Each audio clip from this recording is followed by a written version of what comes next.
Hi, welcome to Made to Hill with Angela Brown. So, I'm going to talk about lessons we can learn from Mother Nature. Mother Nature is so beautiful. But before I get into that, I'm going to talk about my 12-week online course for ages 18 on up. I was stuck and stagnant, and 30 plus years I dealt with depression and suicidal thoughts, and I was in a dark place. I was in the victim mode, and I blamed anybody and anything I could rather than face my own stuff. And I was stuck in the childhood trauma, not knowing how to move forward and hitting rock bottom, literally having my last suicidal thought and calling on Christ to help me. That was the rock bottom moment, and I have not had a suicidal thought since, or I haven't had depression since. Going on 9 years, I have been healed and from those things, and God has taught me tools and techniques, and he's put classes, books, people in my path to help me move in a healthy direction. And I was able to go from victim to victor, knowing that I had full control of the outcome of my life. And so I offer this 12-week course that offers everything I've learned in the past several years. And it's one-on-one. It starts June 24th and it goes to September 9th. One-on-one, we meet in a group setting on Zoom live 1 to 1.5 hours. And then I give you homework assignments that go with what we discussed. Then you get a one-on-one 15-minute phone call with me each week to hit your targeted goal areas and to make it more personalized. So the first 20 that register get this class for 50% off. So go ahead and hit that link in the comments below. So what are the lessons that we can learn from Mother Nature? Nature is just beautiful. I want you to think, I'm just going to throw out a lot of different things, but I want you to think of animals, nature, things that you see in nature, and what is it that it reminds you of? What is it you think when you see nature? Okay, so those are things that we can think about. And I just realized I forgot to plug in my microphone, and maybe that doesn't matter, but anyway, so I want to go ahead and have you think about different things in nature and see what it was that what it is that inspires you. So I'm just going to name off several and then get you thinking. Okay, so think of mountains. Mountains are immovable. They're placed right where they are.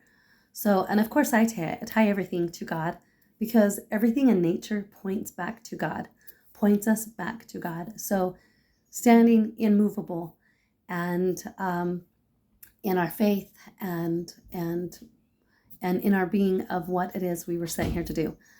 Trees, I love trees. You think of trees and you think of the tall, sturdy trunk and the roots that are rooted down into the ground. And these roots aren't just nimble, right? They go far into the ground and they are rooted.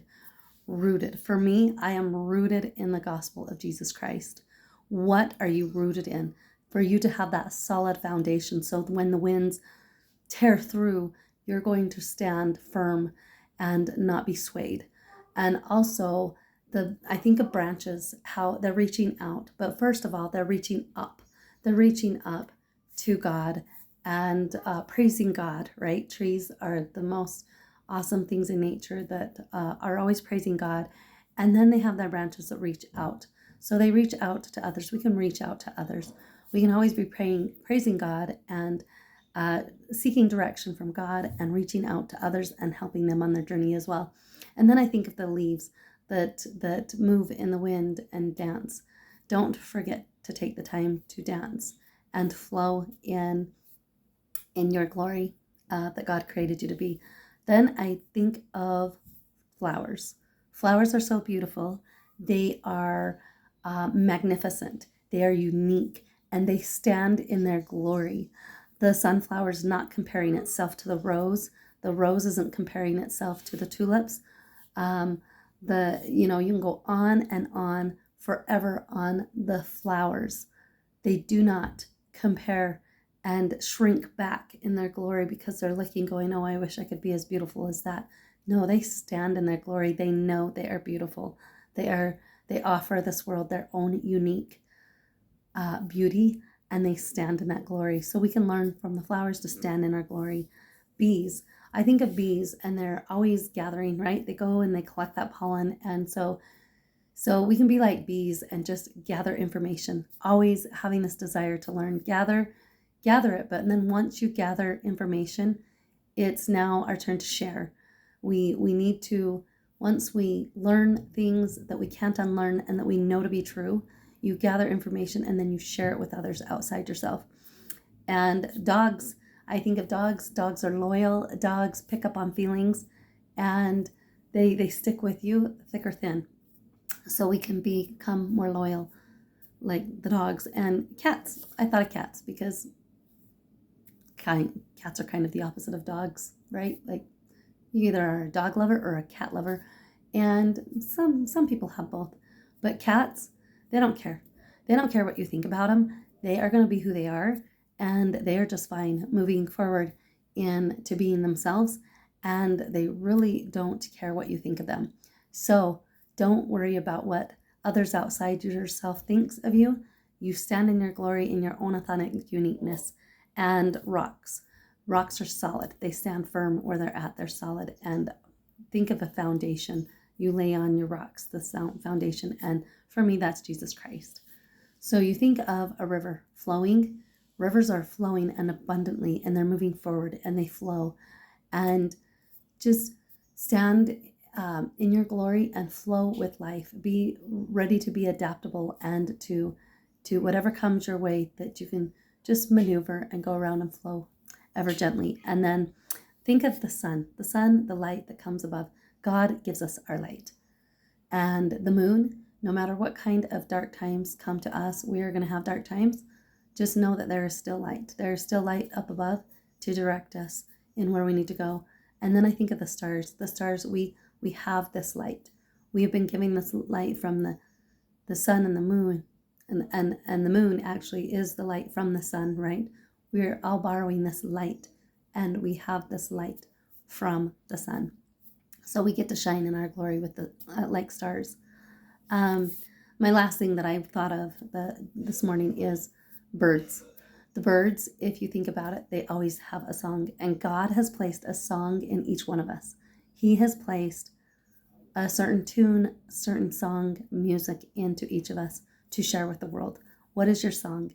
And you know what? Birds are happy. They're just a joy to be around. They sound joyful, and there's never a complaining sound out of them, right? It's just a joyful, pleasant sound. And so birds teach us a lot about happiness and enjoying the song that's within us and the music that's around. So I don't know. Those are just my thoughts. Enjoy nature. Get yourself out in nature. I feel like when we're in nature, we can connect to God on a different level. And so enjoy being in nature. I do have my faith, and I do go to my religion, and a lot of people are like, oh, well, I don't need to go to church because my church is in the mountains or it's in nature. And yes, you do connect with God, but there is something about coming together as Christians in one body and building on each other and building each other up, because we all have our stuff. We all have our things, our trials, our muck that we're trying to get through. And it's important to meet together in the name of Christ to build each other and lift one another up. And that's why Christ created a church on the earth. So it was for a reason. It was to help each other out. So God bless. Please hit like and subscribe. And until next time, I'll talk to you later. Bye.